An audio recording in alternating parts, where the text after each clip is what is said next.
أعوذ بالله من الشيطان الرجيم. بسم الله الرحمن الرحيم.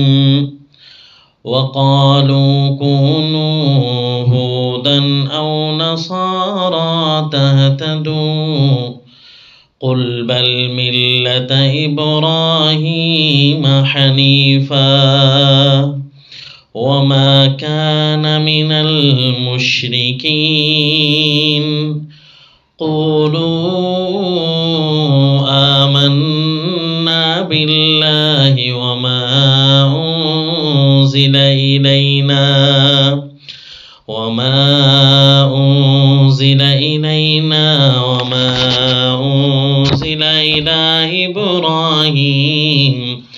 إلى إبراهيم وإسماعيل وإسحاق ويعقوب والأسباط وما أوتي موسى وعيسى وما أوتي النبيون من ربهم لا نفرق بين أحد منهم ونحن له مسلمون. وصلی اللہ علی النبی الکریم. سورۃ البقرہ آیت نمبر 135. یہ آخری زجر چل رہا ہے اللہ تعالیٰ کی طرف سے.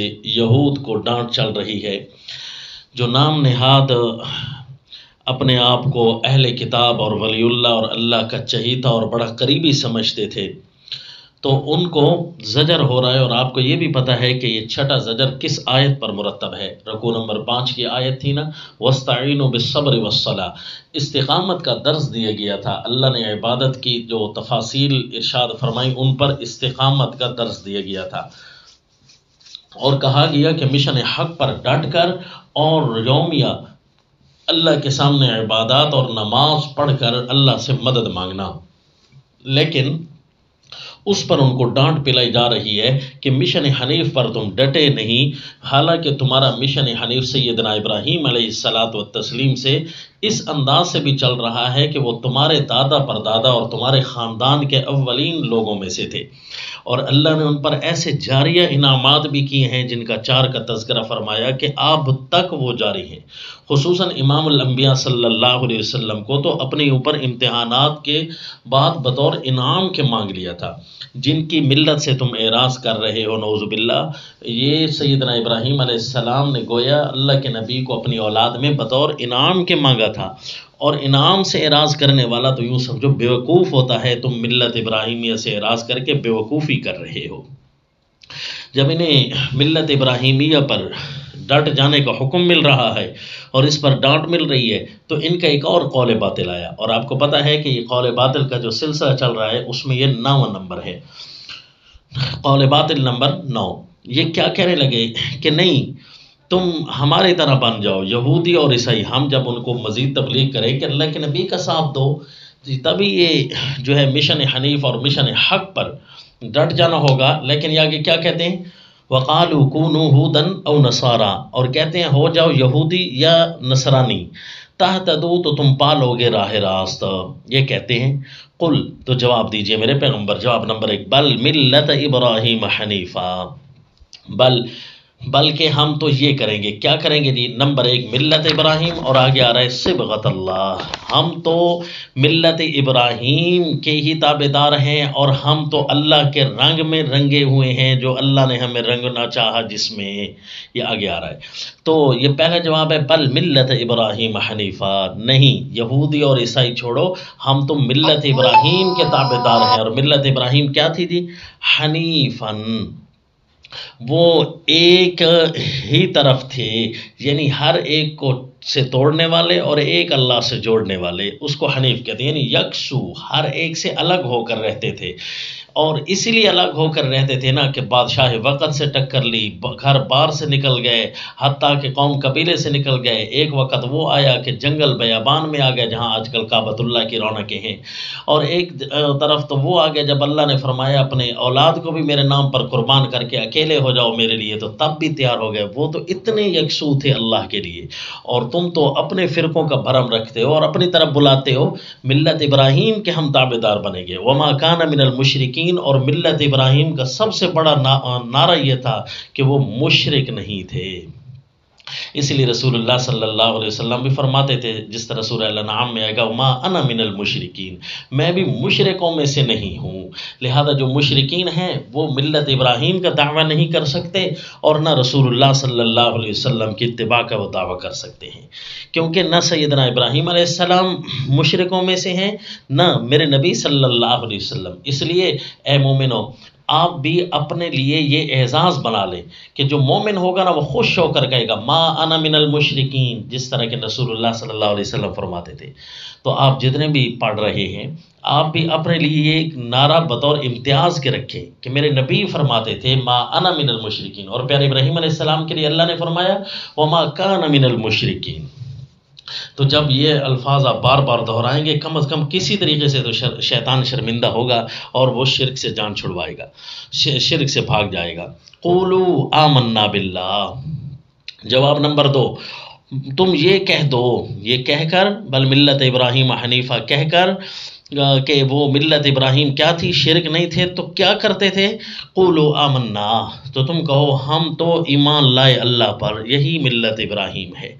وما انزل الینا، اور جو کچھ ہم پر نازل ہوا یعنی من جانب اللہ، ہم اس پر ایمان لائے۔ وما انزل الی ابراہیم و اسماعیل و اسحاق و یعقوب والاسباط، یہ خاندان بنی اسرائیل کے بزرگوں کا اور انبیاء کا تذکرہ کیا، اور جو کچھ حضرت ابراہیم، حضرت اسماعیل، حضرت اسحاق اور حضرت یعقوب علیہم السلام والاسباط، اور جو ان کے اولاد پر چیزیں نازل ہوئیں، ان کے اندر بہت سارے انبیاء آئے، تو ان پر جو چیز نازل ہوتی رہی ہم اس پر ایمان لاتے ہیں، کیوں ہم یہودی اور عیسائی ہو جائیں۔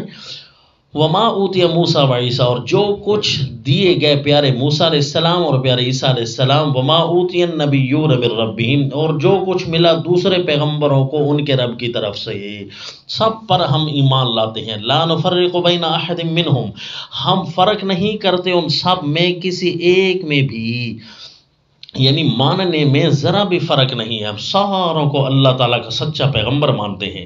وَنَحْنُ لَهُ مُسْلِمُونَ، اور ہم اسی پروردگار کے فرما بردار ہیں، ہم اسی اللہ کے فرما بردار ہیں جو کہ ہر نبی کے اوپر نازل ہونے والی چیز کا خلاصہ تھا۔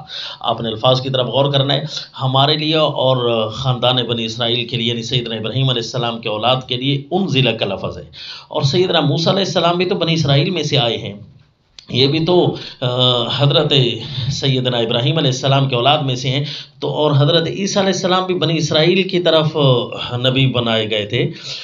یا بنی اسرائیل انی رسول اللہ علیکم جب فرماتے تھے، تو اب یہاں پر اوتیہ کا لفظ ہے اور پہلے انزلہ کا لفظ ہے، تو دونوں جو ہے اگرچہ لفظی اعتبار سے صرف فرق ہے، معنی اور مقاصد کے لحاظ سے فرق نہیں ہے، لیکن ہم نے یہ بھی سوچنا ہے نا کہ لفظی فرق آخر کیوں ہے۔ تدبر تو اسی کو کہتے ہیں۔ دیکھو جی، ہمارے اوپر جو چیز نازل ہوئی اور جو ان پر نازل ہوئی، اور ایک خصوصی طور چیز تھی جو اسپیشل سیدنا موسیٰ علیہ السلام اور سیدنا عیسیٰ علیہ السلام پر نازل ہوئی۔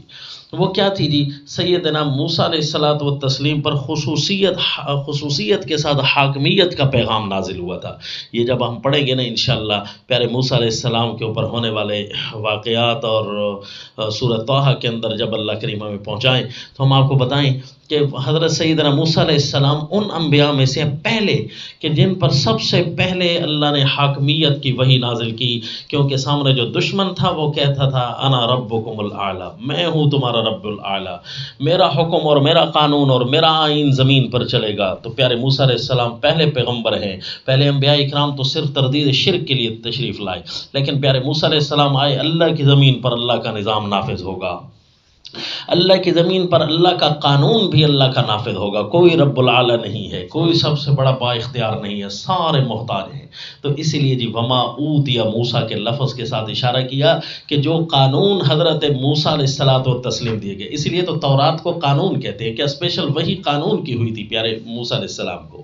اور سیدنا عیسیٰ علیہ الصلوۃ والتسلیم کو جو کچھ دیا گیا تھا وہ کیا تھا جی؟ حضرت عیسیٰ علیہ الصلوۃ والتسلیم کو خصوصاً امام الانبیاء صلی اللہ علیہ وسلم کی بشارت دے کر بھیجا گیا، اور جو کچھ ان کو دیا گیا ہے اس کا اثر جو ہے اس زمانے کے اندر بھی آنا ہے.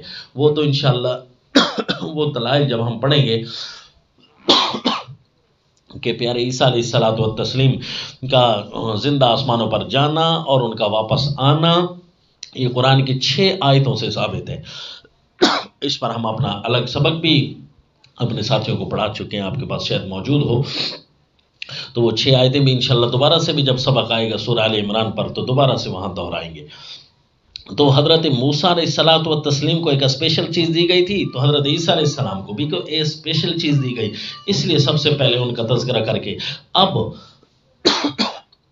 حضرت سیدنا عیسیٰ علیہ الصلوۃ والتسلیم کے بعد ان کچھ انبیاء کا مجموعی اور اجمالاً تذکرہ کیا. اس کی وجہ کیا ہے کہ پہلے اسپیشل چیزوں کا تذکرہ کیا جن کا اس امت کے ساتھ تعلق ہے، اور پھر باقی تمام ان انبیاء کا ذکر کیا جن کا اجمالاً تعلق ہے نزول کتاب کے ساتھ. وما انزل، جو چیزیں نازل ہوئیں یا جو کچھ دیے گئے، جو پیغام، جو احکام، جو وحی، جو کچھ جتنے بھی نبی دیے گئے سب پر ہم ایمان لاتے ہیں. یہ ذرا آیت پر تدبر ہو گیا. لا نفرق بین احد منہم ونحن له مسلمون، یعنی ہم ایمان تو ساری چیزوں پر لاتے ہیں، تابع دار ایک اللہ کے حکم کے ہوتے ہیں. تم کہتے ہو یہودی اور عیسائی ہو جاؤ، ہم کیا کہتے ہیں؟ تو جواب نمبر 3 یہ، ہم تو یہ کہتے ہیں فَإِنْ آمَنُوا بِمِثْلِ مَا آمَنْتُمْ بِهِ، میرے اللہ کا یہ فیصلہ ہے کہ اگر یہ ایمان لائیں اس طرح جس طرح کہ اے صحابہ تم ایمان لائے ہو، بِمِثْلِ مَا آمَنْتُمْ بِهِ فَقَدْ اهْتَدَوْا، تو اس وقت یہ ہدایت پائیں گے. اس کے علاوہ تو یہ کہتے ہیں کونوا ھوداً او نصاریٰ تہتدوا، کہ یہودی عیسائی ہو جاؤ تو ہدایت پا جاؤ گے. کون نہ، ہدایت تو تب پانی ہے ہم نے جب ہم صحابہ کی طرح ایمان لے آئیں گے، جس طرح صحابہ ایمان لے آئے کہ ہم اللہ پر ایمان لائے، جو کچھ نازل ہوا انبیاء پر ساروں پر ایمان لائے. اور یہ وَإِن تَوَلَّوْا، اگر یہ پھر جائیں اور پھر بھی یہودیت اور عیسائیت کے دعوے کرتے رہے، فَإِنَّمَا هُمْ فِي شِقَاقٍ، پھر وہی ہیں ضد پر. فَإِنَّمَا، پس بے شک وہی ہیں ضد پر. تم ضد پر نہیں ہو، تم اڑے ہوئے نہیں ہو، بلکہ تم تو پکے ہو، تم تو استقامت والے لوگ ہو. دیکھا نا جی، اس آیت کی ہی چونکہ شرح ہو رہی ہے تو اس لیے یہاں پر بھی الفاظ ہیں کہ جو اپنے فرقوں کی طرف کھینچیں گے ہم وہاں نہیں جائیں گے، ہم استقامت دکھائیں گے انشاءاللہ ملت ابراہیمیہ پر. مشن حق پر ڈٹ جانے والے کے ساتھ اللہ کی مدد آتی ہے. اگر یہ پھر جائیں تو یہی ضدی ہیں.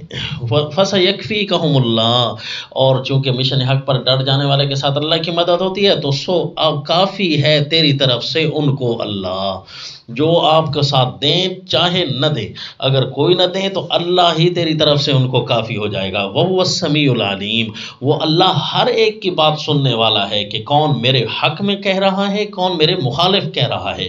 العلیم، ہر ایک کے احوال کو اللہ جاننے والے ہیں. کون اللہ تعالیٰ کے دین پر مستقیم ہے اور استقامت رکھتا ہے اور مشن حق پر ڈٹا ہوا ہے، اور کون ہے جو مشن حق پر ڈٹا ہوا نہیں ہے. اور تم کہو صبغۃ اللہ، ہم نے قبول کر لیا اللہ کا رنگ. یہ اصل میں تعریض کی جا رہی ہے یہودیوں اور عیسائیوں کو. عیسائی جو ہے زرد رنگ سے اپنے آپ کو رنگتے تھے اور اپنے بچوں کو کہ یہ جو ہے نا باقاعدہ طور پر دین میں داخل ہو گیا. کہو نہیں، رنگ وہی ہے جو اللہ نے دیا ہے. صبغۃ اللہ، ہم نے قبول کر لیا اللہ کا رنگ. ومن احسن من اللہ صبغا، اور کس کا رنگ بہتر ہے اللہ کے رنگ سے؟ اللہ کے رنگ سے تو کسی کا رنگ بہتر نہیں ہے نا. من احسن من اللہ صبغا، کس کا رنگ بہتر ہے اللہ کے رنگ سے؟ جتنے بھی اب دنیا میں آئین، قانون، مذاہب چل رہے ہیں نا جو اللہ کے آئین کے مقابلے میں ہیں، تو ان ساروں کو ہمارا یہ چیلنج ہے، ساروں کے سامنے ہمارا اعلان ہے کہ من احسن من اللہ صبغا، کس کا رنگ بہتر ہے اللہ کے رنگ سے. یہ الگ ہے کہ دنیا کی ٹیکنالوجی پر ڈاکوؤں نے قبضہ کر رکھا ہے، اگرچہ یہ انسانیت کی برابر چیزیں تھیں، اگر ان کی تفتیش کی جائے تو یہ باقاعدہ طور پر وسائل پر جو قابض لوگ نظر آتے ہیں یہ اصل میں ڈکیت ہیں۔ اگرچہ بظاہر وسائل پر قبضہ کر کے اپنی خوبصورتیاں جمائے ہوئے ہو، حقیقت یہ ہے کہ یہ بھی تمہاری غصب شدہ ہیں۔ تمہاری عوام تمہارے ٹیکسز سے، تمہاری عوام تمہارے ظلموں سے رو اور چیخ رہی ہے۔ یہ جتنے بھی اللہ کے دین کے مقابلے میں جتنے بھی آئین، مذہب، قانون، سوشلزم، کیپٹلزم کچھ بھی چل رہے ہیں، سارے کے سارے گندے رنگ ہیں، ہر ایک ان سے تنگ ہے۔ شرع کرائم، شرع جرائم بہت زیادہ ہے۔ ومن احسن من اللہ صبغا، کس کا رنگ بہتر ہے اللہ کے رنگ سے۔ وَنَحْنُ لَهُ عَابِدُونَ، اور ہم اسی کی ہی بندگی کرتے ہیں۔ دیکھا نا جی، بات وہیں پر آ کر نکلی کہ جو کہتے ہیں نا کہ ہمارے طرف آ جاؤ، تو کہو ہم ایک اللہ کے عابد ہیں، اللہ کی عبادت پر ڈٹ جانے والے ہیں۔ وَاسْتَعِينُوا بِالصَّبْرِ، کس چیز پر؟ مشن حق پر ڈٹ جانے کا حکم ہوا تھا۔ کون سا مشن جی؟ جس کے عبادت کا تذکرہ چل رہا تھا نا آیت نمبر 21 سے، یا ایھا الناس اعبدوا، اور جس کی تفاصیل رکوع نمبر 5 میں آئی ہیں کہ یہ عبادت کی تفاصیل ہیں۔ تو اس لیے بالآخر یہاں استقامت کی درس میں کہا گیا کہ ہم اللہ ہی کے عابد ہیں، اسی کی بندگی کرنے والے ہیں۔ جب عابد کا لفظ آ جائے تو آپ نے کیا معنی یاد رکھنا ہے دل و دماغ میں، کہ ہم نے رکوع، سجدہ، طواف، قیام، قعود، سب، حج، زکوٰۃ اللہ کے لیے، مالی، بدنی، جانی، لسانی، حتیٰ کہ قانون کی عبادتیں بھی ہم نے صرف اللہ کی کرنی ہے۔ قانون ماننا بھی کسی کا نہیں ہوگا، کسی کا فتویٰ نہیں چل سکتا، کسی مرشد کا قول نہیں چل سکتا، کسی کی کتاب نہیں چل سکتی، اور کسی حکومت کا آئین اللہ کے آئین کے مقابلے میں نہیں چل سکتا۔ وَنَحْنُ لَهُ عَابِدُونَ، اس لیے تو قرآن کہتا ہے یا ایھا الذین آمنوا لا تقدموا بین یدی اللہ۔ جب آئین اللہ نے بیان کیے نا مفتوحہ علاقوں کے لیے، تو ان میں سب سے پہلا قانون یہی تھا، لا تقدموا بین یدی اللہ، اللہ کے قانون، اللہ کے امر سب سے اوپر حاوی ہوگا۔ یعنی کسی بھی مفتوحہ ملک میں جو سپریم لا ہے وہ صرف اور صرف ایک اللہ کا ہوگا۔ قل اتحاجوننا فی اللہ، یہ جواب نمبر 5 ان کو اور دلانے کے لیے کہ دیکھو، کہتے ہو یہودی بن جاؤ یا عیسائی بن جاؤ، اصل میں پیٹ کا مرض پتہ ہے تمہارا کیا ہے؟ تم کیا سوچتے ہو پتہ ہے تمہیں؟ تم کیا کہنا چاہتے ہو؟ ہم اللہ کی طرف بلا رہے ہیں اور تم کہتے ہو یہودی اور عیسائی بن جاؤ۔ اللہ کے معاملے میں ہمارے ساتھ جھگڑتے ہو، کچھ تو شرم کرو۔ اتحاجوننا، یہ حمزہ توبیخ کے لیے، کیا تم شرم نہیں آتی تمہیں؟ جھگڑا کرتے ہو ہمارے ساتھ فی اللہ، اللہ کے معاملے میں، وَهُوَ رَبُّنَا، جبکہ وہ ہمارا پالنہار ہے، حاکم مطلق ہے۔ یہاں کوئی اور صفت آ سکتی تھی نا، وَهُوَ رَبُّنَا وَهُوَ إِلَٰهُنَا، ہاں جی، وَهُوَ خَالِقُنَا مَالِكُنَا، لیکن نہیں جی، قرآن اپنا مضمون نہیں چھوڑتا۔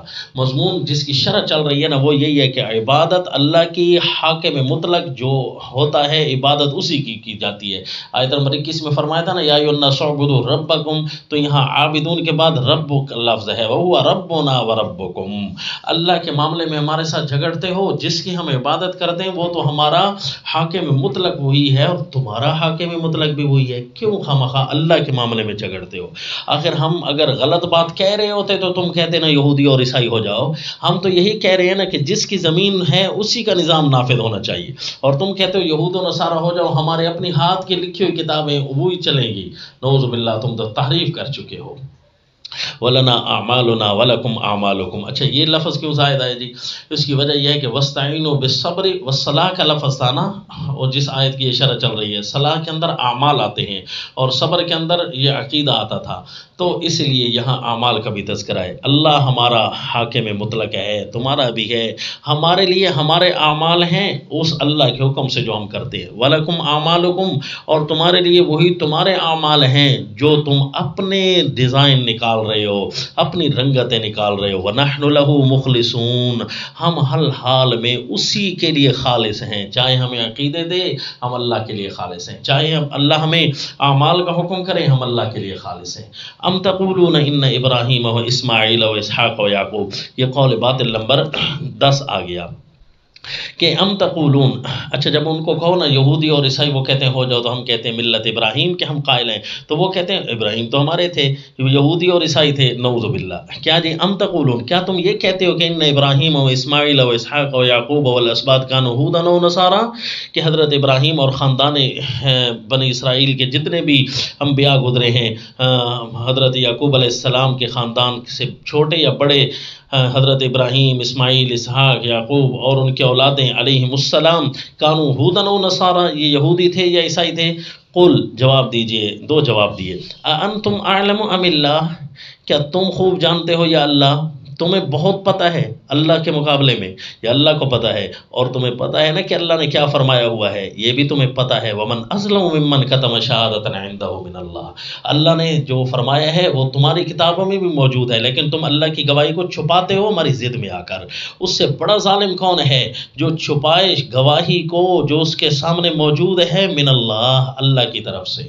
اللہ نے تو فرما دیا تھا کہ یہ یہودی اور عیسائی نہیں ہے تمہاری کتابوں میں، بلکہ سورہ ال عمران میں تو ہے، ما کان ابراہیم یہودیا ولا نصرانیا ولکن کان حنیفا مسلما، کہ وہ یہودی اور عیسائی نہیں تھے۔ اتحاجوننا قل ها انتم هؤلاء حاججتم فی ابراہیم وما انزلت التوراۃ والانجیل الا من بعد۔ اور یہودی اور نصرانیوں، جھوٹ بناتے ہوئے ذرا تو تم نے خیال کر لیا ہوتا کہ یہودی تھے یا عیسائی تھے حضرت ابراہیم علیہ السلام، حالانکہ تورات و انجیل تو حضرت ابراہیم علیہ السلام کے بعد ہی آئی ہیں۔ یہودی اور عیسائی تو پیدا ہی حضرت ابراہیم علیہ السلام کے بعد ہوئے، تو کیسے کہتے ہو کہ حضرت ابراہیم علیہ السلام یہودی اور عیسائی تھے؟ جھوٹ بناتے ہوئے کچھ تو خیال کر لیتے۔ واللہ بغافل عما تعملون، اللہ بے خبر نہیں ہے تمہارے کرتوتوں سے، کہ تم جس قسم کی سچیاں گواہیاں چھپا دو تمہاری مرضی، جس جھوٹ کو لا دو تمہاری مرضی۔ یہ حضرت ابراہیم اور خاندان یعقوب پر بہت بڑا تمہارا جھوٹ ہے۔ تلک امت قد خلت، اچھا بالفرض اگر تمہاری بات مان لیتے، نعوذ باللہ، تلک امت قد خلت، ان کا نام کیوں لیتے ہو؟ نام تو تب لو جب ان کے کام تم کرتے۔ وہ امت تو پہلے گزر گئی ہے، لہا ما کسبت، جو انہوں نے کیا وہ انہی کے واسطے تھا، اپنے واسطے کر گئے۔ ولکم ما کسبتم، اور تمہارے لیے تو وہ سب کچھ ہوگا جو تم کرو گے۔ تم کیا اللہ کی زمین پر اللہ کا نظام نافذ کر رہے ہو؟ کیا تم اللہ کے احکام پر پورے عمل درآمد کر رہے ہو؟ تمہارے تو اپنے ہاتھ کے لکھے ہوئے آئین ہے، قانون ہے، اور ہم جو اللہ کے بیان کردہ قانون، آئین اور عبادات کا حکم دے رہے ہیں، ہمارے پاس تو باقاعدہ دلائل ہیں، یا تو رد کر کے دکھاؤ۔ ولا تسألون عما كانوا يعملون، اور تم سے یہ نہیں پوچھا جائے گا کہ وہ کیا کرتے تھے، جو وہ کرتے تھے ان سے پوچھا جائے گا، تم سے بھی پوچھا جائے گا تم اس زمین پر کیا کرتے رہے، اس زمین پر کس کو رب بناتے رہے۔ تم سے پوچھا جائے گا تمہارا رب کون تھا، تمہارا دین کون تھا، تمہارا طریقہ اور تمہارا نبی کون تھا، یہ تم سے پوچھا جائے گا۔ ان سے تو پوچھ ہونی ہے، وہ تو اپنا کام کر گئے، وہ تو اپنی جواب تیار کر گئے، اب تم سے پوچھ ہونی ہے۔ لہذا یہ جھوٹ بنانے چھوڑ دو کہ فلاں یہودی تھا، فلاں عیسائی تھا، بلکہ تم اپنی فکر کرو تم اپنے اللہ کے ساتھ کیا کر رہے ہو اور کتنے اخلاص میں ہو۔ سبق جاری ہے انشاءاللہ آئندہ، وما علینا الا البلاغ۔